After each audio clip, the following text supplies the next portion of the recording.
It was a freezing night in the small town of Maplewood.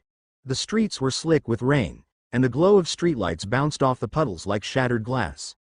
Jack, a single father raising his 10-year-old son, Noah, was locking up the diner where he worked late shifts just to keep the bills paid. As he pulled his worn jacket tighter, he noticed a girl sitting alone on the bench across the street. Her clothes were soaked, her hair clinging to her face, and she looked far too young to be out this late.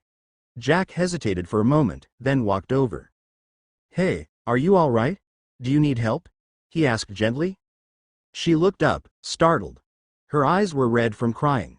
I just need a place to stay tonight. Just one night, please." Jack glanced back at his son waiting in the car, then back at the girl.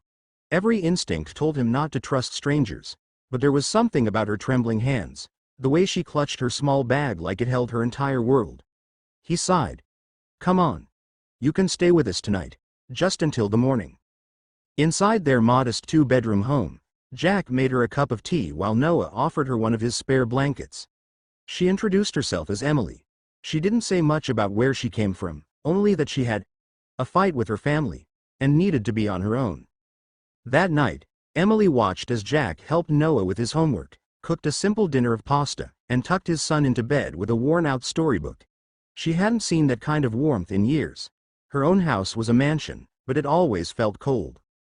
Jack didn't ask questions. He simply said, "Everyone deserves a safe place to rest." The next morning, Emily quietly slipped out before Jack woke up, leaving only a note on the table. "Thank you for your kindness. You reminded me what family feels like." Days later, Jack got the shock of his life. A sleek black car pulled up outside the diner, and out stepped Emily. This time dressed in designer clothes, with security guards trailing behind her.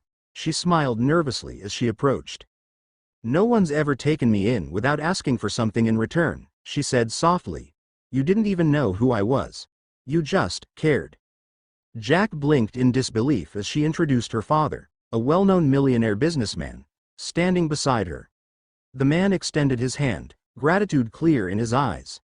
Emily looked at Jack and Noah with tears in her eyes. "You gave me one night of kindness I'll never forget. And I don't think it should end there." That was the moment everything began to change.